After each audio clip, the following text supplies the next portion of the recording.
Welcome to Crimepedia. My name is Morgan. I hope you are having a wonderful day. With me, as always, is my true crime BFF. It is the lovely Cherry. Hello, Cherry. How are you? Hello. Happy Easter, everyone. Happy Easter. I hope you're all up to your earballs in chocolate and just feeling sick and how you should do on Easter Sunday. If you are not a member of our Patreon, you would have learned some fun facts about Kinder eggs. Crime-related Easter facts. Probably that you really don't want to know. You may or maybe, I don't know. Maybe some people would want to know some of those facts. Yeah, well, it was tips from prison. That was Easter tips from prison, to put it that way. So if you're interested, you can go and join our Patreon and find out the disgusting truth that'll put you off Easter eggs for life. You can do that by going to patreon.com/crimepedia, and you can join for as little as $2 a month. That's less than an Easter egg. Less than yeah. They're getting pricey. Oh, they are. They're getting pricey. So yeah, no news this week. I've got nothing exciting to tell you. Sorry about that. Well, I guess that can be a good thing, right? Yeah, it can. We've got an upcoming trip to Arkansas coming for True Crime Fest, which is very exciting. So if you're in Northwest Arkansas in May and you fancy another little true crime day out, you can come and see me. I will be there. It'll be lovely to see you. I'm going to be just finding out this week the stuff that I'm going to be doing, which is very exciting. So I've got some stage stuff to do. I've got a VIP area, something I'm doing in there as well. There's going to be loads of speakers and authors. And it's the first of its kind in Arkansas. So if you are in the area at the time, just go to allthelostgirls.org and you'll be able to find out all the stuff that's happening there and come over and join us. Very exciting. Then just a few weeks after that, you'll be in London, or we'll be in London for CrimeCon UK. Yeah. It's going to be at the Leonardo Tower Bridge. Tower Bridge, yeah. It's going to be great. New location this year, new speakers. We've got loads of new stuff happening. It's going to be just brilliant. It's going to be absolutely brilliant. I'm really, really looking forward to it. There's lots of stuff going on. So if you are in the UK or can easily get there and you haven't bought your tickets, please consider doing so, and you can come and meet us and see a whole lot of interesting speakers and hear a lot of interesting information. We've got a live happening as well that weekend. We're going to be speaking to Sue Homan, who is the former wife of Stuart Lubbock, who was murdered at a party at the home of, I guess, probably a well-known person in England, Michael Barrymore. We're going to be talking to her. We're talking about the case, and it's as yet unsolved. So it's going to be really interesting, actually. We did cover the case a couple of years ago, but a lot has happened since then. So we've got some updates for you and some new stuff that you might not have heard about. So definitely check that out as well. You can use our code Crimepedia, which will get you 10% off of your ticket price as well. And you actually invited Michael Barrymore to join us. I did invite him. No word him, back from Michael Barrymore. Well, he hasn't declined my offer, but he hasn't said yes. But the invite was there. So, Still open. Still open. Still happy for you to join us, Mr. Barrymore. Still happy. Anyway, so let's see. What are we doing this week? This week is a missing person and a murder. Okay, wow. So it's a sad case. It's a frustrating case. Oh. And so this is the story of Nikki and Arianna Fitts.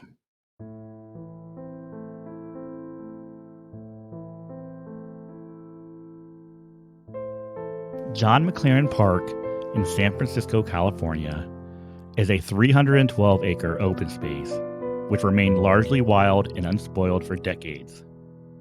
Characterized by rolling hills covered in dense vegetation. Over the years, the park would gain a reputation as a place for dumping bodies, after several were found hidden in the park.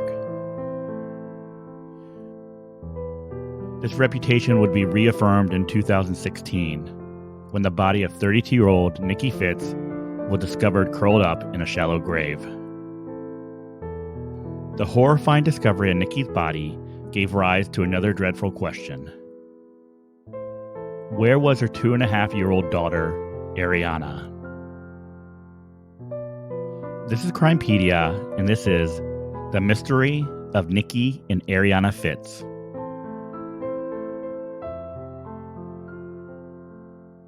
All right, Cherry. Growing up as the middle child in a family of 3 girls, Nikki Fitts was often mistaken for the youngest. Petite and shy, she was frequently teased by her younger sister, Contessa, or Tess, who loved to pick on her. Despite this, Nikki developed a deep desire to help those around her from an early age and dreamed of becoming a teacher. Raised by a single mother, the Fitts family moved around Southern California before finally settling in Culver City near Marina del Rey. When Nikki was a teenager, she began volunteering at the Culver Slauson Recreation Center. She was so dedicated that in 1999, at the age of 15, she received an award from the city of Los Angeles for her work. Nikki always found a way to do more and was known for looking out for those around her. Tragedy would strike the Fitts sisters when their mother passed away when they were teenagers. Despite being split up among various caretakers, the sisters remained close and always managed to find each other. This bond continued into adulthood, and in 2012, Tess and her girlfriend Claire Bonner and Nikki settled in Pacifica, the closest city they could afford to San Francisco. Now, Nikki had a daughter named Cindy, and everyone was excited about the future. However, the reality of living in the Bay Area was much harder than they had expected. I don't know if you know anything about the Bay Area, but the cost of living and the cost of housing to live in the Bay Area around San Francisco and Silicon Valley is extremely high. Yeah. It's an expensive place to live, isn't it? It is very expensive. Very expensive. It's quite touristy there, though, isn't it, I expect? So it's probably why. It's good weather and quite a nice area. The houses are amazing there, though, aren't they, as well, Silicon Valley? It's pretty beautiful there. Yeah. Oh, absolutely. No, absolutely. Now, Nikki became pregnant with her second daughter, Arianna, and fell behind on rent. Now, the trio were living in Pacifica, basically living paycheck to paycheck. Yeah. And after a couple months of barely making ends meet, they decided it was too hard to keep up the apartment. Wow, Tess and Claire hard. moved south. Oh, very hard. Yeah. Tess and Claire would move south to the Santa Cruz area. And Nikki, who wanted to stay near San Francisco, ended up in a homeless shelter for women. Oh. At that point, Cindy would go back to Southern California to live with her father. It was at the shelter that Nikki met Leigh Masani Briggs, a self-described evangelical street pastor who invited her to live with her. Now, in the beginning, it seemed like it'd be a good situation. Nikki had gotten a job at Best Buy in San Francisco, and she was grateful to be out of the shelter. Now, she would pay Briggs for rent, but on top of that money, she would also pay Briggs to watch Arianna while she was at work. Right, okay. But after a few months, the situation started to become toxic. Oh. Nikki would shift the childcare responsibilities from Leigh Masani to her nieces, the sisters Ciolo and Helena Hearn. Okay. Now, Ciolo was an Uber driver and lived with a roommate in Emeryville. Helena lived with her husband, Devin Martin, and their children in a small house in Oakland, which is across the bay from San Francisco. Okay. Now, although Nikki was initially skeptical of this arrangement, affordable childcare was hard to come by, so she went ahead with it. Now, soon after this new arrangement started, red flags began to appear. First, Nikki's rent, which she had been paying Briggs, along with babysitting fees, suddenly skyrocketed, leaving her with very little income from her part-time job at Best Buy. Oh, this mom is like trying really hard, isn't she? She's trying really hard to like earn her money, look after her kids. And oh, bless her. Yes. That's harsh. That's hard. Yeah. She's being taken advantage of at this point. Yeah. Bless her. Okay. Nikki was never given a key to the apartment and could only get into the apartment if someone else was home. Oh, wow. How can you're paying someone for a place to live? Yeah. Yet you have no So you who don't have were these people full to her? access to it. They were, well, until she lived in the women's shelter, they were no one. Oh, okay. So They it's just not like happened they're to like be friends of family or like family to her. mm-mm, They're just literally like no. strangers kind of thing. They were Okay. strangers. She met them and they befriended her and offered her a Right. place to live. And so Okay. now it seems like they're taking advantage of the situation. Yeah. She's basically working and giving them all her money. Yeah. It feels, yeah. Okay. Now, Claire Bonner was extremely skeptical of the new arrangement and pleaded with Nikki to find someone outside of the Briggs family for help. Mm. But Nikki felt trapped with no other affordable childcare options available. As the month went on, Nikki's situation only got worse. She started receiving text messages from Lisa Mani, who became increasingly abusive and controlling. She would often call Nikki names and make disgusting comments about her. Nikki would mention to Tess that Lee Samani had gone through her computer and found out personal information about her. Oh, Now, eventually, okay. Tess and Claire would step in to help. In November 2015, they drove up to San Francisco and called for police backup, and they ended up picking up Nikki and Arianna from the Briggs house. They would then drive them back down to Santa Cruz, where Nikki seemingly finally escaped from this abusive relationship. However, the harassment would not stop. Lee Samani would continue to send Nikki text messages demanding that she bring her baby back to her. Whew, that's harsh. Very harsh. It's like, what do you I mean, do at that point? yeah, It's like, exactly. That's right. If they've got your baby, that's scary. That's really scary. now you would think, okay, she's good. She's away. She's free. She Yeah, don't have she's to worry safe. about it. But unfortunately, that's not the case, right? At this point, Nikki was commuting more than 2 hours each way from Santa Cruz up to the Best Buy in San Francisco, Uh-huh. trying her best to hold on to this job. That's all she wanted. She just wanted to keep this job, Yeah. try to find Keep the some money sort of coming in. stability. Mm. Exactly. Now, while on the weekend she was in Santa Cruz, during the actual week, she relied on her friend's kindness to provide her with a place to stay. So she was crashing on coworkers' couches or friends' couches during the week, Yeah. just so she didn't have such a huge commute. Yeah. Unfortunately, she still needed childcare, so she still left Arianna in the care of Helena and Ciolo while she Yeah. was working her long hours, including And that's her taking sisters. overnight shifts and overtime. Okay. Those are Lee Samani's nieces. Oh, they're their nieces. Okay. Yeah. So the childcare situation has remained the same.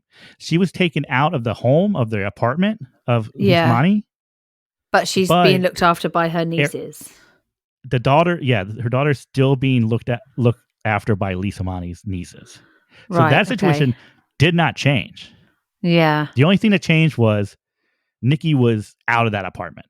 Hmm. Now, unfortunately, at the same time, Nikki was fighting for custody of her other child, Cindy, who had been taken away by Child Protective Services from her father in Southern California.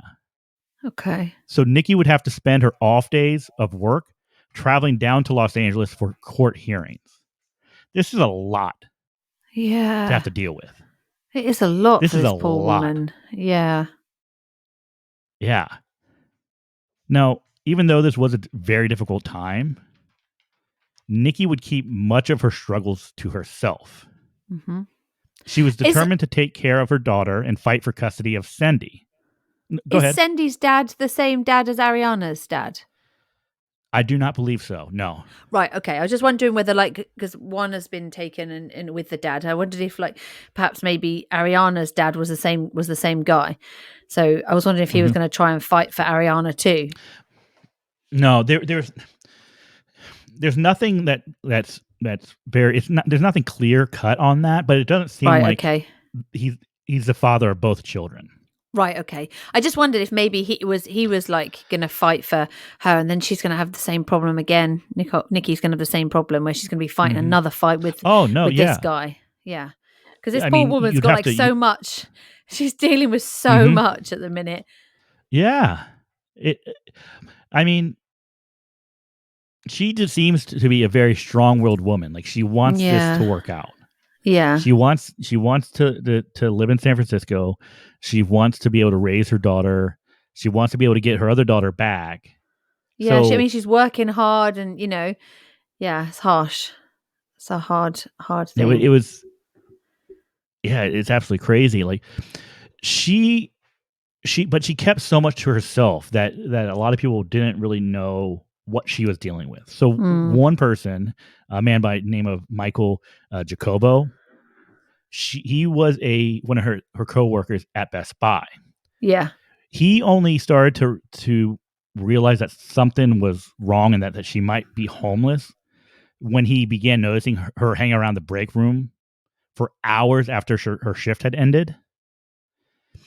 And he would finally find out that she was homeless when they, after work one day, decided to share an Uber.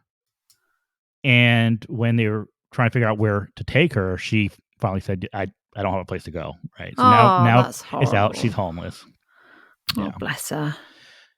Now things started to seem like they were turning for the better in Nikki's life when another coworker at Best Buy, a person named Goyette Williams, offered her a place to stay. Okay. Now Williams welcomed Arianna to stay in the home as well. And of course, Nikki was completely thrilled about this. Now, Nikki started preparing to bring Arianna into the new home. Yeah. And even bought a small bed and gifts for her daughter. Aww. However, as Nikki's life seemed to start to be stabilizing, a new problem emerged. Helena and Ciolo appeared hesitant to return Arianna to her. So Arianna is not only being watched by them, like this isn't not just your typical childcare. Arianna is living with Helena and Ciolo. Yeah, yeah. So at this point, Nikki really doesn't have custody of her own daughter. No, because they're living with them. Because she didn't have a place to keep her. That's right. Right? Yeah. Oh, that must be awful. In mid-March. Oh, no, it's absolutely awful. It's absolutely awful. In mid-March 2016, Nikki would reach out to Helena and Ciolo, telling them that she was ready to pick up her daughter. Helena and Ciolo informed her that they had taken Arianna to Disneyland, which absolutely frustrated Nikki since she had not been informed about this prior. Well, of course not. That's right. So they're saying that they're taking her daughter from San Francisco Bay Area, from Oakland to Disney, down to Disneyland, which is down in Southern California, without asking her. Without asking her. We're talking hundreds of miles. You're taking without even mentioning. That's strange. That is very strange. Yeah, right? That's strange. I'd be mad about that if that was me. I'm sure she was. Now, as always, Nikki kept most of the struggle to herself, so she didn't tell anyone about these issues at first. Now, according to both Tess and Claire, they last actually saw Arianna in February 2016. So a month prior to Nikki reaching out saying, hey, I'm ready to get Arianna and take her to the new home. So Tess and Claire have not seen her in a month prior to that. Oh. Now, on April 1st, 2016, Nikki had her typical day at work at Best Buy and had planned to spend the evening with Claire Bonner, who was in San Francisco for a job interview. However, when Claire canceled their plans, Nikki then went out with Michael Jacobo instead. So this is her other coworker from Best Buy. Now, they would go to the mall to shop for clothes for Jacobo as he had received a new job. After shopping, Nikki asked Jacobo if they could stop at a 7-Eleven, where she would withdraw several $100s from an ATM without revealing what it was for. They would then pick up a pizza from Pizza Hut to take home to Goyette Williams. Upon returning home, Nikki and Williams started to watch a movie, but Nikki received a phone call halfway through.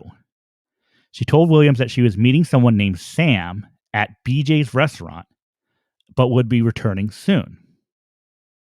Williams woke up the next morning to an empty house and a confusing text message from Nikki saying that she was heading to Fresno with a friend named Sam, who Williams had never heard of. It was also strange because Nikki didn't have a car, so they weren't sure how she would have actually made it down to Fresno. That's weird, isn't it? Yeah. It's very weird. Now, this wasn't the only message that was sent by Nikki that night. A Facebook post from Nikki at 1:13 a.m. on April 2nd said, "Spending time with my 3-year-old. Need this break." Now, this is very important. Break is spelled B-R-A-K-E. All right. Right. Family members would find this message very strange and noted that Nikki was fanatical about grammar and spelling. About spelling, and yeah. that there was no way she would have misspelled break. Also, Arianna was only 2.5 and not 3. Not 3, so she would know how old her own child is. Exactly. Yeah, exactly. That's weird. Now, Nikki didn't show up for work the next day or the day after that, leaving her family and friends worried. They were obviously very confused about how Nikki's plan to go to BJ's resulted in her being in Fresno. Her family assumed that Nikki may have given the money that she took out of the ATM to someone that she owed money to. Okay. Or possibly could have been given the money to someone who had Arianna and who had promised to bring her child back to her. Okay. Nikki was described as being naive, and her family believed that she could have been hopeful that in giving someone money, that this would resolve this issue with Arianna. So basically, it almost sounds like they think that she might have been extorted, and that someone's like, "Hey, you know what? If you want your daughter back, you need to pay us. You need to pay us some money." Yeah. And do so we that's know why she had taken out? Yeah. Do we know? I suppose she hasn't mentioned to anyone about them keeping hold of Arianna either, so we don't know for sure whether they did actually, extort her and say you can't have your child back. No. But it's interesting that she took that money out. What was it for? Exactly. Look, this is a woman who's been struggling with finances, been struggling to find a stable living conditions. She doesn't have extra money to be burning. If you're taking out several $100s out of the bank account, that's huge for her. Everything. That is huge. That's a huge amount for somebody. She's not just going to be, taking out that sort of money just for a good, for a good night, right? She's not going to the club. Right. She's taking out that money for something very specific. So it makes sense to think that maybe this has to do with Arianna. Yeah. But it is still speculation. We still don't know for sure. Exactly. We don't. It's we just don't a guess. Sure. It's a guess that it's a guess that what she could be doing. I mean, we know for a fact she's not going to be taking it out to be frivolous with it herself. Mm-hmm. So right. Yeah. Interesting. I think one of the big hang-ups in this case is the fact that Nikki wasn't open about some of her issues. Yeah, that's the problem. So she's keeping a lot of this stuff inside. So no one really knows what's going on and what she's dealing with. No, that's the thing. She hasn't really talked about it too much, has she? So that's scary. No. That is scary. I feel for her. She's trying to she's trying to juggle so many things. It must be hard knowing that somebody else has got your kid as well while you're away trying to work. I mean, it's difficult, isn't it? It is difficult. It is very, very difficult. She's trying to do the best she can. Yeah, that's exactly what she's doing. And I guarantee you she's being taken taken advantage of Hmm. by Lisamani and now Helena and Ciolo. It seems like it from what you're saying so far. Yeah, it's scary, isn't it? To It's think very that scary. the leverage that they've got would be the child, and that's a really scary thought. Is Oh, that they would be using the that's child all this. as That's us, all the leverage they need, right? We Yeah, have your kid. of course. Yeah, we've got your kid. You want to see your kid back? You want to get your kid back? Yeah, You do what we tell you to you do. do this. Yeah. I don't understand though why. Well, I don't want to say I don't understand because part of me does.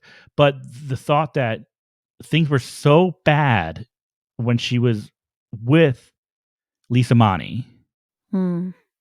That and she left their kid that her there. sister, that she was taken out of that house, that situation, but she would still leave her daughter in that situation. Yeah. I mean, I guess she sees maybe she looks at it like I don't have any other choice. I would think so, because you wouldn't just do it lightly. So I would think that that was the case. She feels like she has no other choice.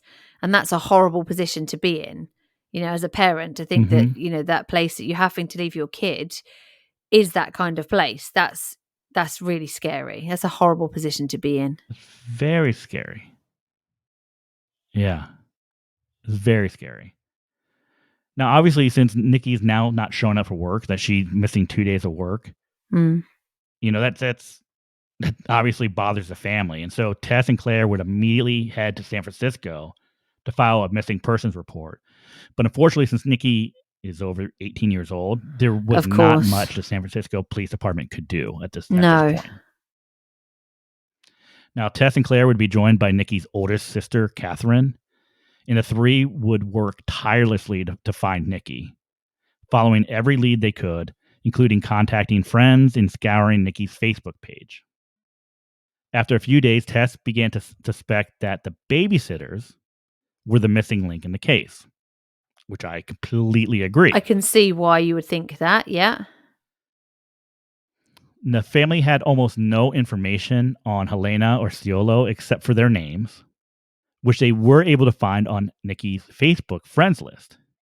Now, Claire would send Ciolo a friends request, which was accepted, but she received no response when she inquired about Nikki's whereabouts.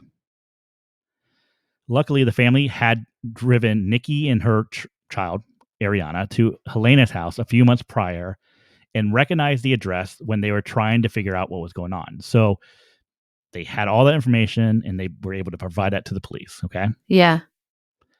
Now, before the police were able to act on that, on April 9th, 2016, the San Francisco Police Department released a statement to the media announcing the tragic discovery of Nikki's body in McLaren Park in San Francisco. Oh, no. Confirming her death as a homicide. Oh, bless her. Now, the press release indicated that due to the ongoing nature of the investigation, no further details could be revealed about how her body was found and the cause of death. Now, of course, Nikki's daughter, Arianna, has at this point been missing since February. Well, she's with the and her babysitters, disappearance she's been with the babysitters. Yeah. And now she's being considered a missing child. And they believe that Arianna's disappearance was suspected to be linked to foul play given her young age. So basically, they think that the disappearance of Arianna Fitts is linked to the death of Nikki Fitts, right? Wait, so but they know that the babysitters have got the child because they've been looking after the child. You would think so. All right. Well, she's left the baby. So- she's left the child, Arianna, in their custody, right? Yes. Right, we know that. So now Nikki has been found deceased. So then, as far as we know, nothing's changed, and Arianna's still with the babysitters. So did they go and speak to the babysitters? Right. They did. Okay. So now with the death of Nikki, they began searching for the perpetrator of her death as well as the missing child. Okay. So they're looking why are they saying that she's missing? Because search warrants were issued for the residence of Helena in Oakland, as well as Ciolo in Emeryville, but there were no signs of Arianna in either homes. Okay, so this has been done because of the sisters pushing this to try and find out where their Yes. niece is. Okay, and so when police have got Yes. there, there's no sign of her, and they're saying that they haven't got her. Yes. Yes. Jesus. Okay. That's correct. Wow. So now they're onto the babysitters, but the babysitters are like, no, don't know what you're talking about, and there's no sign of Arianna anywhere. Oh, that's crazy. Absolutely crazy. Absolutely crazy. I mean, the thing is, do we know 100% that they definitely did have her? Because where is this? Where are we learning this news from? That they definitely did have her. This would have been coming from Tess and Claire. So they're the ones who told the police, yeah, these two had These people have got our niece. custody of Yeah. Yes, exactly. Yes. Okay. Yes. And now they when they've gone there to get her back following her mum's death, they're now saying, no, we don't have her. We haven't seen her. Jeez. Exactly. Okay. Yeah, exactly. It's crazy. This is absolutely crazy, right? But I suppose you've got to prove it, haven't you? If they're saying, no, we've never had her. You do. Then you've got to prove the fact that they've never had her. Mm-hmm. Yeah. No, you're absolutely right. You're absolutely right. Because obviously the police are being told, yeah, they've got the kid. But as far as the police are concerned, they need to prove the fact that they had the kid. Because if they're saying, no, I don't know what you're talking about, we've never had her, you've got a fight on your hands to try and prove that they've actually got that kid. And if they've, I don't know, they've given the kid away to somebody else, they've extorted money from somebody else or sold her or whatever they've done. Yeah. You've got to prove that chain of events. If somebody has illegally bought a child, a childless couple or whatever, have illegally bought a child, they're not going to go back and go, well, yeah, we actually bought her. We paid this many thousands of dollars for her under the radar because we wanted a kid desperately. They're not going to come forward with that information. So there's going to be no paper trail if they've sold a child to a couple, Yes. Yep. No, I wouldn't be surprised because it seems like this family, I mean, let's be honest, a lot of people are money motivated, right? It sounds like this group of people are extremely money motivated. Yeah. Could I see them selling, Arianna off to someone else? Absolutely. Well, see, I don't know them. I don't know the situation. I don't know the relationship between them and Nikki. We don't really know. I can't say that. But I can. It seems strange. It seems strange that they're taking care of a child that's not theirs, and yet this child has now completely disappeared. I mean, if you're taking care of a child, are you doing it out of the goodness of your heart? If you are, then you take care of that child like it's yours.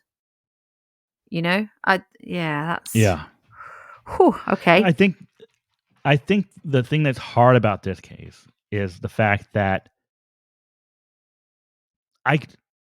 the last confirmed sighting of Arianna was in February 2016, right? Yeah. So from February 2016 until now April, we don't know where Arianna was. So it seems like Nikki was the last person hadn't seen her daughter for a few weeks before she was killed. Oh, that's horrible. It is absolutely horrible. Now, police believe that the case looked good at the beginning. They were able to track down surveillance footage that was shot near the park, and they were able to interview Nikki's friends and coworkers, and everyone was willing to provide any information they had. Now, there became some concerns when it was learned that Helena had previously served 6 years in prison for killing the father of her 2-year-old child when she was 18. So the thought that now, like, okay, this woman was capable of killing someone to prison years and is capable of killing someone. That kind of like changes the situation a little bit. Now you have someone that's like, okay, this person's willing to kill if they have to. This person's got a criminal record, and it's not just a petty theft record. It's a murder charge, and the fact that they've done prison time for it is I know, people make mistakes and they move on and they live really good lives, but you've got to have that in the back of your mind. You wouldn't be human if you didn't have that. You'd have to consider that in the back of your mind, that that's what's happened.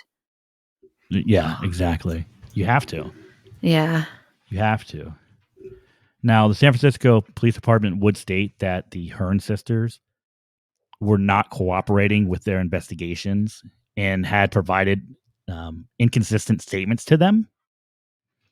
Helena would hire a criminal attorney to represent her. Now, as the investigation progressed, the police appealed to the public for help. Just a few weeks after the discovery of Nikki, they would release a photo of a piece of wood or a piece of board that had been lying on top of Nikki's body when it was found. On this board, there were markings that may have been either construction related or even graffiti. So they're hoping that releasing the picture of this board would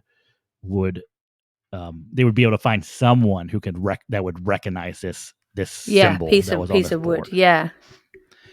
I mean, looking at it, it doesn't look like it doesn't really look like it's construction related. I don't know how to describe it. It's like almost like a square inside of a I don't know if it's the best way I can describe it is, how castle walls where you have like the little the bit that goes up, the turrets. Yeah. So it almost looks like a castle, like a turret, right? So I mean, looking at it, I don't know how it could be construction related. It almost looks like something that maybe a kid would have just spray painted. It's definitely spray paint. Right. Okay. So they were hoping someone could recognize this, just in that, they'd be like, oh, I recognize that. That's, whoever did that. And this is where they got that piece of wood from. Now, for about a month, police would investigate leads, and the media in San Francisco Bay Area, or really all of California, would chase down Nikki's friends, families, and as well as some of the suspects. I've just got a quick thought on that. Can we just go back to that spray paint thing? Looking at it, I think it looks like somebody's spray painted around something. I think it looks like because as humans, our brain is designed to find a pattern in everything. It's why when people throw ashes up into the sky, people will find faces in ashes and things like that. And then they will say, "Oh, look, my loved one's face was in the ashes." When I look at this piece of wood, this just looks like a scrabby old piece of wood. But when you look at it, it looks like somebody's laid something down and has been spray painting around it, because the edges of this are very straight. And so it looks to me, like when I was younger, my mum and dad where they used to work, next door was a spray shop.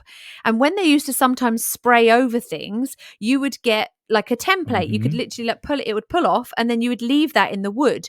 Looking at this thing here, to me, that doesn't look like somebody's drawn something. It doesn't look like a drawing of something or a symbol. It looks like somebody's been painting around something. And that's what it's left. When they've taken that something off the wood, it's left this kind of like template.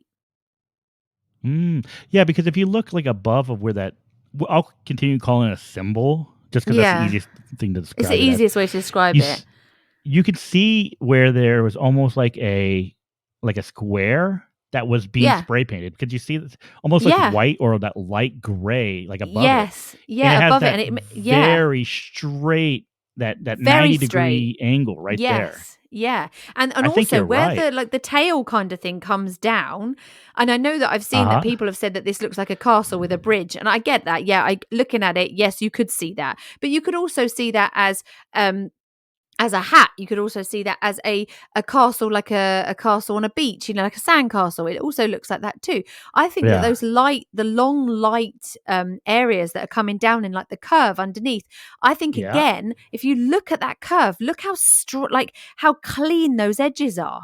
With a nozzle of a spray can, the edges are normally dappled. So you don't get a dead straight line with a spray can unless you've got it against a dead straight edge.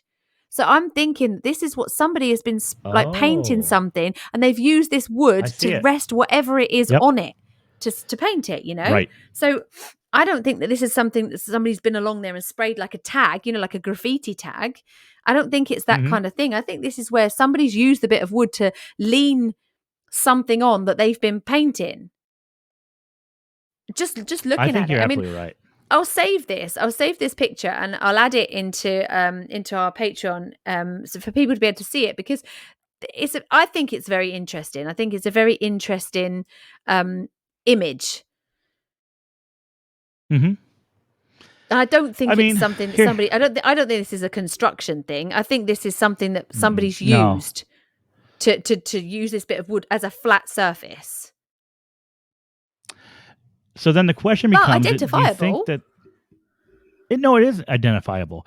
The question becomes: do you think that this piece of wood was just something that was in the park, Discard. or Yeah. would it have come, or did it come from somewhere else? This could have been something that was like fly tipped. I mean, I don't know if that's what you call it over there, like a something that somebody's just like discarded, that someone's just Mm-hmm. picked up, you know? Yeah. This could have been kids. This could have been kids that have used this bit of wood to spray something. I mean, this could be completely innocent, this whole thing. Yeah. The thing could have been used for a million different things. Yeah, I could yeah. see this. If I was a kid and I found this piece of board, I could see like leaning it up on a rock or something, and then using it as like a bicycle jump or something like that. You know what I mean? Yeah, You could use exactly. this for multiple things. I think that's what this is. I think this is just a discarded piece of wood that just happens to have been picked up by somebody. This doesn't look like something Hmm. somebody's going to have been, brought from a specific area. I think this is Yeah. likely that this was just used because it was in the area to like put over the top of her.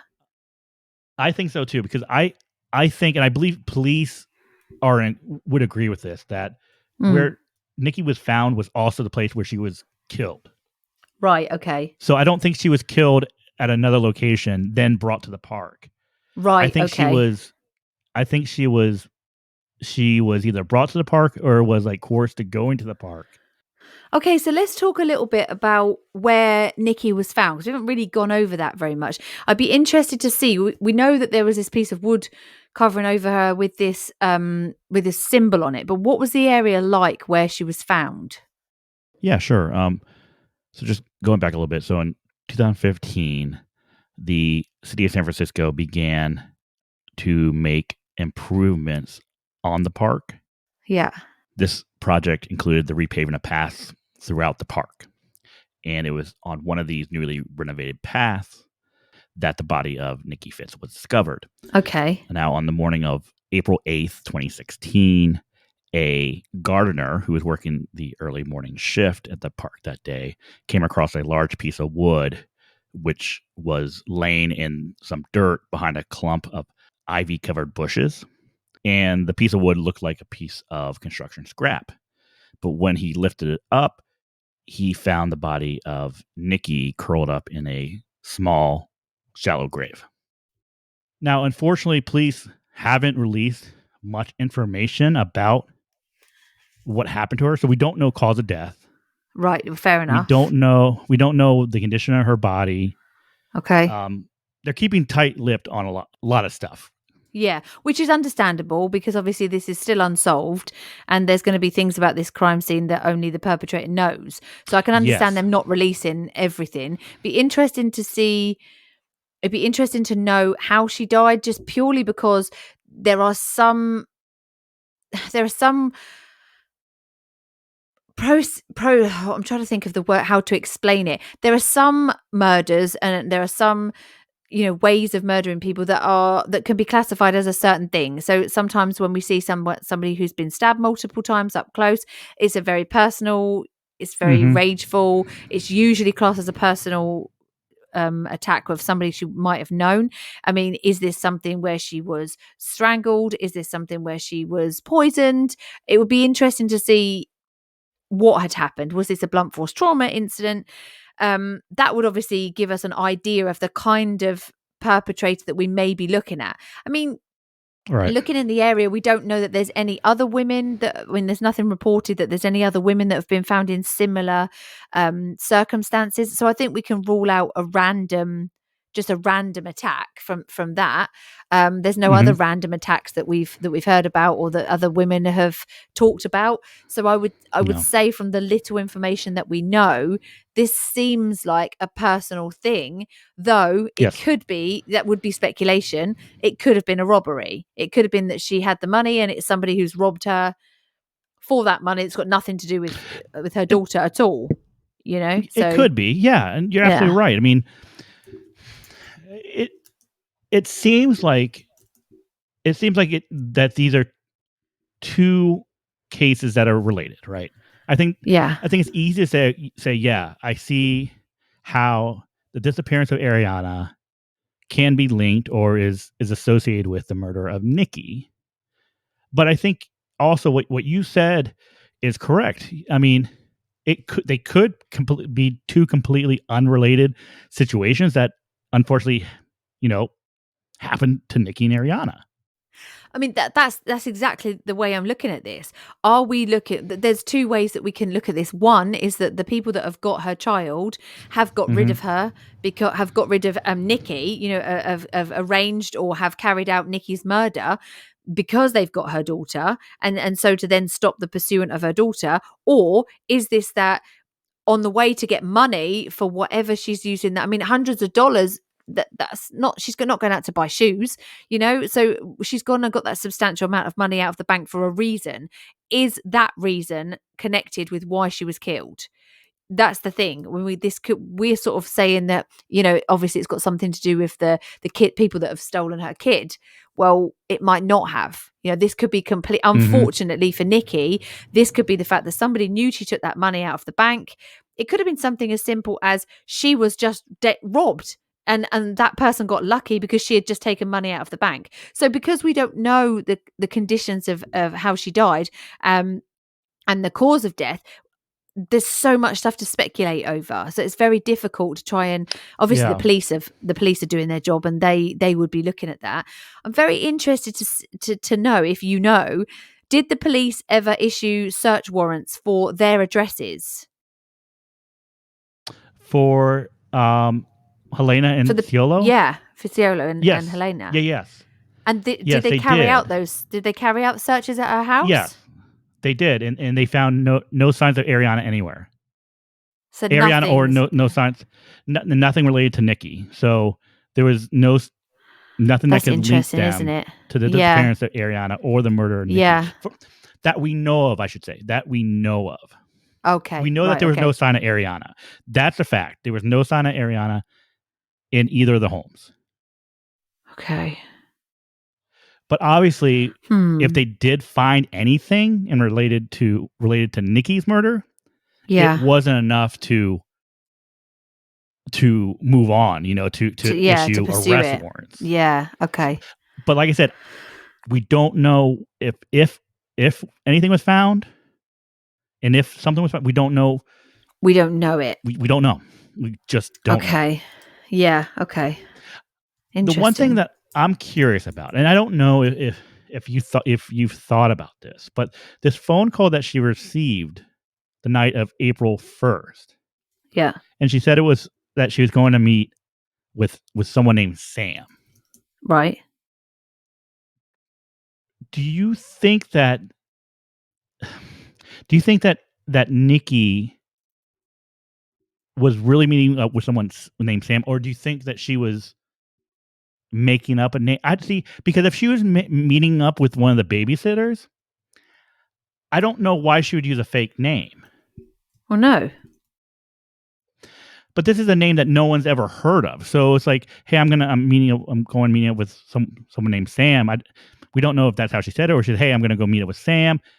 We don't know exactly what's being said, but it's strange that this name just pops out of nowhere. So That she's going. what's the source of this? Who's the source of saying that she was meeting this Sam? Is this Goyette a trusted Williams. source? Okay. So this is her Yes. colleague, a work colleague. Yes. Yeah. And Okay. so that she was going out. And then we have the text that she had sent to her saying, hey, I'm going with Sam down to Fresno. we know. So they've got her phone.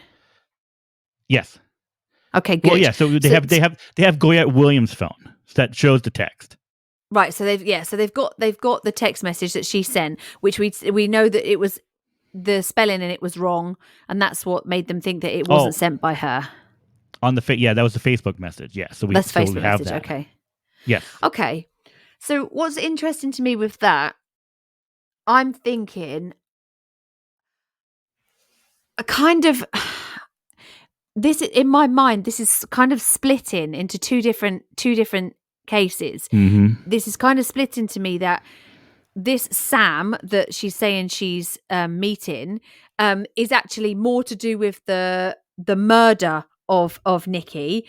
Obviously, we know that the babysitters have got that they're obviously there's something not right there because they were the last people to have her child, and now they're just saying that they haven't had her child at all.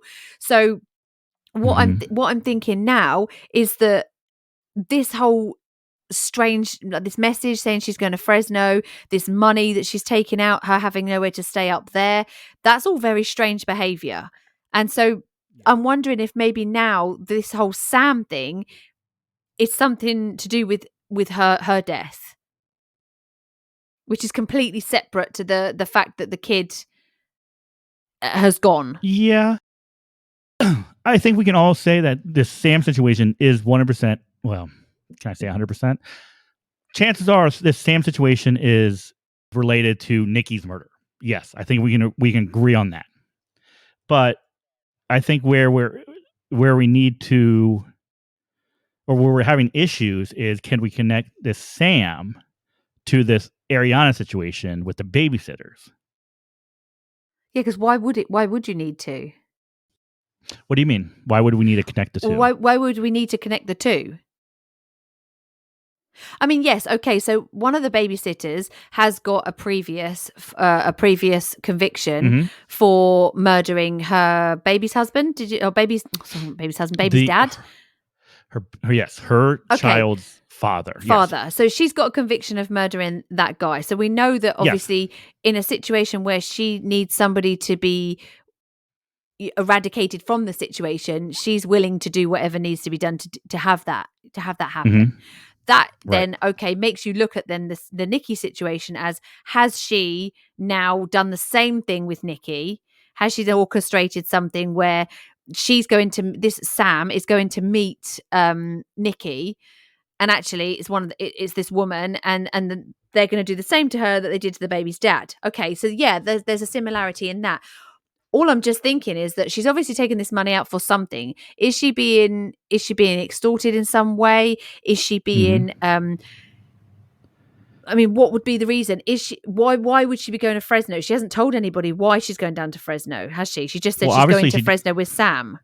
Yeah, but obviously she did not go to Fresno. No, but if that was her plan to go to Fresno to meet this Sam, or to go with this Sam, whoever this Sam is, could this be this Sam is the one that's I'm not even convinced that she sent. I'm not even convinced she sent that message. So we don't even know if she sent that message or not. Well, we don't, of course. No, of course we don't.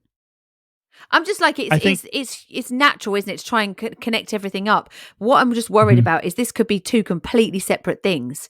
This could be that unfortunately she was targeted again, by somebody else that's trying to. You're right. I think she's vulnerable, isn't she? I mean, that's quite clear. She's quite a vulnerable person. I think it's easy to see why people would connect the two. Yeah, of course. What are the chances that two horrific situations would occur to one woman? But they do, don't they? They do over and over again to some people. And that's awful. But it does happen. I definitely think the babysitters have got something to do with the child going missing. Oh, absolutely. I mean, 100%. Because they were the last people to have her. So I definitely believe that that's the case. With Nikki's death, I'm wondering whether she's got herself into a situation somewhere separately in the new location where she's working, and she's having to sort something out there too. And this is not connected to the child. This is because what was she doing when she wasn't working? She's 2 hours away from where her child was. 2 hours away from where her child was living. Well, yeah, You said she when she was in commuted Santa like 2 Cruz, hours. Yeah, so yeah, she would but commute 2 remember hours to work. but she was now really living during when she was working. She was in the San Francisco Bay Area. I don't know Yeah. where in the area that Goyette Williams lived, but she was, she was in the area. So she could have had access to her daughter. I think the issue was that because she didn't have a stable living situation, Uh-huh. that she saw having Arianna being taken care of and living with these sisters was a Yeah. better option of having to jump from house to house, from couch to couch, whatever she was given. And I cannot blame her for having putting her daughter in a situation which she thought was more stable Was than her better. her situation. Totally. And that's what I'm wondering. So what was she doing when she wasn't working? She obviously wasn't traveling back to see her daughter or to spend time at home with her daughter because she hadn't seen her for Mm-hmm. quite a long time. So I'm wondering whether there's some sort of situation she's got into, whether it's she owns, like you say, she owed somebody some money or Mm-hmm. something, some reason for her to be getting this money out. Did There's a yeah. reason for her withdrawing so much money. So I'm wondering if maybe there's a separate situation, which is the money side of things, which is why her death has come about, It just happened that Just trying to, yeah, it just happened to be that also her daughter was, was missing. she has two situations that she's trying to deal with at the Yeah. same time. Yeah. And so I'm just trying to sort of go down each avenue, like instead of you, because we have to think about it. You can't just Mm-hmm. automatically think it's got something to do with the babysitters because it might not have. She was obviously going to that park for a reason. She Right. drew the money out for a reason. She's Right. talked about if she didn't send this message saying she was going to Fresno, somebody sent this message from her Right. cell phone saying that she's going to Fresno. So this whole Fresno and Sam thing has got to have come from somewhere. I mean, if this person has written this Yeah. on her phone and then that's that, there has to be a reason that they've said Sam and Fresno. No, So no, who I is think this you're person, right. It worries me slightly. It worries me slightly that this could be two totally different things that we're looking at. And Yeah. that poor baby is somewhere without her mum. No, absolutely. It's terrible. Now, there is one thing that kind of keeps me in this camp of Arianna and Nikki's cases being related Okay, yeah. is the fact that in 2017, the FBI seized a vehicle that they believe could be connected to both Nikki's murder Yeah. and Arianna's disappearance. Okay. Right. Now, Nikki's family did state to the media that the investigators were going to be testing the car for any sort of DNA evidence. Now, they Okay. would also come out and say that they recognized the car as belonging to one of the two sisters. Oh. Hmm. Yeah, now you can, yeah, there you are. Yeah. That then is another link between the two. So that's very interesting. So there's something to me because of that, because the FBI have said, yeah, Hmm. we have executed these Yeah, search warrants on this vehicle in relation totally. to these two separate situations that they believe or they have some sort of information which is pushing them in that direction. Yep. I completely agree. Now it's starting to weave the two together. Because So before yeah, we I had mean, nothing. we have nothing. But here's the thing: I don't want. There's something in me that doesn't want to like push that idea of being two completely different situations Mm-hmm. just happening. There's something that won't let me like push that completely off to the side. I Yeah. think chances are the Arianna and Nikki situations are related. I think, Right. but there's something that maybe you're right. Maybe they are unrelated. I don't know. But now you say about the FBI finding a car that could be related to Absolutely. both, then it makes it more, because before there It, wasn't anything that tied the mhm. two. There's nothing concrete really that Right. tied the two together. But now if you've got a vehicle that is now evidentially tying the two together, now you've got to look at the fact that one of those women has got a conviction for murder. You've Right. got to look at that now, because that is now looking like that these two cases are quite possibly related, and this is Right. how. So yeah, definitely now I would say, after the FBI's revelation, I would say then yes, Hmm. the chances are that they've done something with this little girl, not necessarily nefarious. They could have sold her to a couple Right. that haven't got children. This is something that happens every single day. They could have sold her to a childless couple, They made their could. Hmm. money from that, and then obviously Nikki is the one person who's going to be fighting that, and that's why they've arranged for Yeah. her to not be there to fight.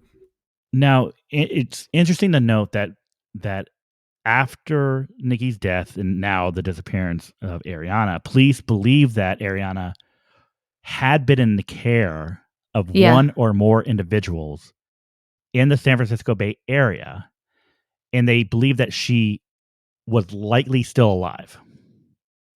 Yeah, I mean, I would say Mhm. that's highly possible. So here's the thing. So when they say one or more individuals, are they Mm. talking about the sisters, or are they talking about other people outside of these two sisters having taken care of this little girl at the time? So there are Mm. multiple people that It that sounds like it. have watched her or had custody of her. It sounds like it, doesn't it? It kind of does. I'd be interested to It know kind more of about does. these. I would be interested to know more about these two women, Oh, me about too. what their situation is, how they earn their money. Are they working? Are Hmm. they not? What kind of, obviously we know what one person's background is like, which is not great in a situation like this. Is very worrying for Nikki's sisters to know that their niece is in the hands of somebody who's been in prison for murder. So that's quite Right. scary. Even not knowing Now, the situation of that murder, obviously you can have a conviction for murder and it was an accident. You didn't mean to do it, but you still got a conviction of murder. So not knowing what the situation was of that case, then, right. you know, it's difficult, isn't it, to make assumptions. Right. Hold on one second. Now, since 2016, Helena and Ciolo have actually relocated to Las Vegas, Nevada. Okay. So, actually, just recently, 2022, police announced that they are now offering a $250,000 reward for information leading to the identification, arrest, and conviction of the suspects related to Nikki's murder, as well as Ariana's disappearance. Okay. Mm. Um, this past month, so back in March 2023, they actually started putting up um, posters and billboards with a new age progressed image of Arianna. So she would be 9 years old right now, and so those Yeah. went up throughout California as well as in Las Vegas. So there's thought that she could be in California, she could be in Las Vegas. We don't know. I think most people believe that she is still alive out there somewhere. It doesn't seem like she is in the custody of Helena or Ciolo now, because if she was, I mean, it'd be easy to Yeah. I think we would have found her. Yeah. So the question becomes is what did they do with her? Did they sell her off to a childless family? Is she with other family members of Helena and Ciolo? We don't know. I think that police would have checked the whole issue with another family member. I think they would have Mhm. already checked that. Um, so I'm not sure that that's the case. Right. I mean, obviously, the hope is that she is being and has been looked after by people that absolutely adore her and love her, and are treating her like their own child. Um, Right. that's the hope. Obviously, it's a bit worrying with the given the circumstances of the lady's baby's, the father of her child's death, I mean, it's a bit worrying in that situation. You've got to, unfortunately, your mind has to go there and consider that situation, that something's happened. But I think if she was with one of their family members, I think the police would have found her by now. So my thoughts initially straight go to the one thing that they can do is that they can sell her off. They can make money, and they can sell her off to a couple that are desperate for a child. And those people aren't going to come forward and say, like I said earlier, they're not going to come forward and say, "Hey, look, we bought her," because one, she'll be taken away and probably relocated with her actual family, and two, they're then going to be in huge trouble because they've illegally bought a child. So they aren't going to throw themselves under the bus and risk losing the child that they've longed for, that they've been bringing up for the past 9 years or 8 years or whatever. They're not going to do it. So unfortunately, and now for her thinking, family, they're now linked possibly to a murder now. Yeah. Come on. It's like, they're not just going to come forward like, here she is. No, that's right. They're not. That's what makes it so hard, right? This isn't a situation where some known entity has this child. We don't know who has her. No. And where she is. And the hope is obviously that she is, that she's fine and she's living a great life. And that happens. That does happen. People do find, there's been missing cases where people have been missing for like 30, 40 years and then have been reunited with their family, and they've been being very lovingly looked after by a family. And so I really hope that that's the situation. That's, much as that's horrible for her family, she probably won't know the good thing is she probably won't know very much about it, because if they've had her from the age of like, what did you say, it was like 2.5, 3. Yeah. So if she's been from that age, she probably won't remember. But it will be one thing that, where's my baby photos and things like that as she gets older. That will be the thing where things are a bit suspect, is that there's no baby photos, there's no pictures of mum pregnant. But they could have told her the truth and say, we adopted you. We don't know where you came from. The place that we got you is closed down or whatever.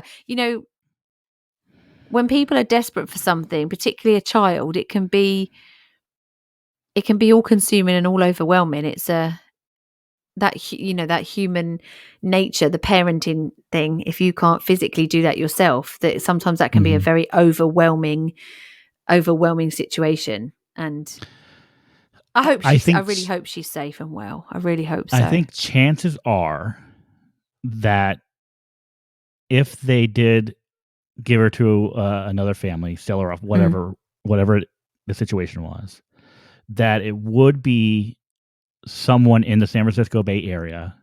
Could be Oakland, could be East Bay. It could be anywhere, couldn't it? It could be anywhere. San Francisco. I don't think that these two are going on to message boards and saying, "Hey, I have a kid for sale." I think it's going to be someone who is close to their inner circle that they know that they can get some sort of money off of. And I think at least, in 2016 that she would have been with another family in the Bay Area. Yeah. So if you're in the Bay Area and listening to this and you know of a situation where a family all of a sudden has a 2.5, 3-year-old around March 2016 and there are questions about it, it doesn't hurt to have police just look into it. No, of course not. If it's a legit adoption, there's no harm. That's right. You can understand why. Yeah. Yeah. Yeah. I feel so sorry for her sisters, because not only have they lost their sister, but they've also got the not knowing about their niece, not knowing whether one, that her niece has been looked after, two, whether she's still alive, whether she's still in the area. That's the last sort of thing they've got of their own sister, isn't it? It's the last connection. And they've not only lost their sister, but they've also lost their niece. And that just must be absolutely horrendous for them. And it's an awful thing to try and get your head around. I think for me, the most frustrating thing about this case, or these cases in particular, are the fact that I knew nothing about it before I started researching it. This is a case. I've not heard of this case. These are cases that should have had national attention. Yeah, totally. Because there should have been a bolo straight away as soon as this kid went missing. If there wasn't one, there should have been one. You need to be on the lookout for this small child. This is what she looks like. This is, I know that they said that police are putting out an age progression of her, but where are they putting this out? Where is this being? Because you haven't seen it. So where are they putting this out? I had no knowledge of this case until I started researching it. And it's crazy to me. Isn't it? Yeah. I understand why some of the cases that we've covered might not make, the headlines across the country. But this is a situation where a mom is murdered and a 2-year-old is missing, assumed abducted. Yeah. And there's nothing. There is nothing. It should be common knowledge. It should be household name, really. I mean, I can name off numerous cases that are, similar, at least, to this situation that everyone knows about. Yeah. Right? Everyone knows about. This one? No. That's frustrating, isn't it? It's frustrating. It's frustrating. This deserves more headlines. A lot more, a lot more attention. Yeah. And that poor little girl, she would be like 9 years old now? She'd be 9. Yeah, she'd be 9 years old. And I hope that wherever she is, she has a good life and she's being treated well. With people that love her. And happy. Yeah. But she needs to be reunited with her family. Yeah. She deserves that. Yeah, that's right. She deserves to know where she came from. Mm-hmm. But sadly, if you didn't obtain the child through a legal adoption agency, and you didn't, which the chances are you didn't, you're not going to come forward and admit that, which is the sad thing. No. It's not going to be until this child is older that starts asking questions that is like, hang on a minute, things don't make sense. What's happened? That's when this will come to an head. And hopefully she does ask questions. She does start to think things are strange. And then hopefully her family get to see her again. I mean, I understand not being able to find Arianna. It's a difficult thing. In situations like this, it's very difficult to find children who have been abducted. Of course. I'm surprised that there hasn't been more on Nikki's murder. No, I agree. Because I'm surprised it seems like it's in a public area where she is murdered or at least discarded. You have to think that there has to be surveillance footage somewhere out there of what happened to her. Yeah. And I think it's going to take solving Nikki's murder to figuring out what happened to Arianna. Just Nikki deserves so much more. She deserves so much more than this to just be left as it is.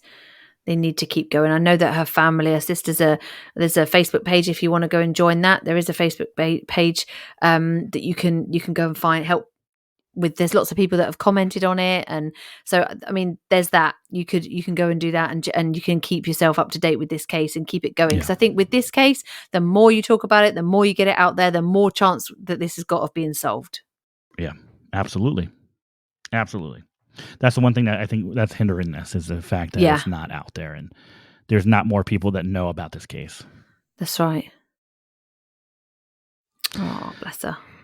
So there you have it. And now if you do happen to see Arianna, you can call 911 immediately, of course. If you have any information on her whereabouts or anything related to the homicide of Nikki Fitts, you can contact the San Francisco Police Department Homicide Unit at 415-553-1145. You can also send an anonymous tip at 415-575-4444. You can text a tip to tip 411 with SFPD at the beginning of the message, or you can also visit sanfranciscopolicedepartment.org/tip. So if you have any information, there's even if you think it's minute, it's not that big of a deal. Please let police know what you know. Yeah. Any little bit will help. Anything at all. That's right. Okay, well, thank you. Thank you for that. That's it's very frustrating, very sad case. I really hope that It is. the family get reunited back with Arianna and that she's found safe and well, and we can find out what happened to Nikki, and so she can get some justice. Yep. Okay, so Absolutely. at this point of the show, this is where we try and lighten the mood slightly, and this is a segment we like to call Dumb Criminal. Hey, criminal, use a dummy. This criminal is actually it's a bunny, not a dummy this week. Bunny? So a Virginia man dressed up as the Easter Bunny, working for a mall. Okay. Yeah. So he was hired by the mall company to provide Easter entertainment for children over the Easter period. So he was dressed as the Easter Bunny and going around talking to kids and stuff like that. So when he had his break, he started eating some special jelly beans. Okay. Oh, God. Prescription jelly beans that he had no actual prescription for.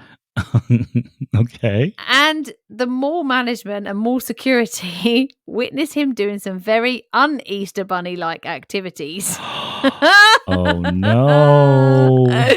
So the Easter Bunny is being then chased around the mall by the security.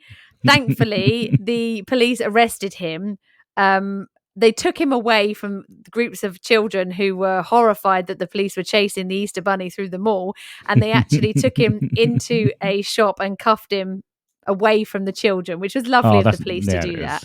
Yeah. And he was taken into custody on drug charges. So what un-Easter Bunny activities was this guy doing? Well, they haven't said. We just know that it was described as very un-Easter Bunny-like activity. So, oh, God. Given the fact that he was eating drug-full jelly beans, I'm wondering what kind of stuff he was. I'll leave that to you to make up yourself of what he was up to.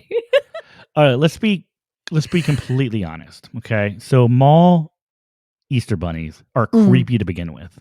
They are quite scary looking, aren't they? The actual costumes are quite scary. It's bad that we push this on our kids. So to couple that with a guy that's high off his fucking balls. Yeah. No. And then to witness. Oh my God, those kids are like, never again. Like, no more Easter bunny. No, that's the thing, isn't it? And then to witness him being chased through the mall by police, they must have been like, what the hell's the Easter bunny done? On? There's going to be no chocolate for us. So the poor kids, bless them. It's quite scary. So yeah, he was taken into custody on drug charges, and there was no more Easter Bunny for that mall. Why don't we just stop with Easter Bunny photos, people? Let's just stop. Because if you look online, like some of the Easter Bunny photos, the Easter bunnies that you're expecting your kids to sit and have their photos taken with are horrific. They're actually quite scary. They look quite villainous, to be honest. They are quite scary. So, I mean, yeah, we guilty of doing Easter Bunny pictures with our daughter when she was younger. I've never ever taken my daughter a picture of her with Easter Bunny. I will be honest. There is one that was absolutely adorable. I don't know. I'll have to find it, but there used to be a like a nursery, as in like a garden nursery. Yeah, that would have take your kids' pictures. They would dress up, and they had live bunnies. So they have like 2 or 3 bunnies that they would take pictures with. Oh, cute! Yeah. So that was cute. That's different. That's cute. Mall Easter bunny, but a mall bunny that's off his nut on jelly beans is not the best image to be given to your child, innocent children. Not at all. That is this week's Dumb Criminal. A nice Easter special for you. I hope that you're enjoying Easter eggs wherever you guys are. Happy Easter from Morgan and I, and we'll be back next week with my case next week. So for now, be nice. And bye.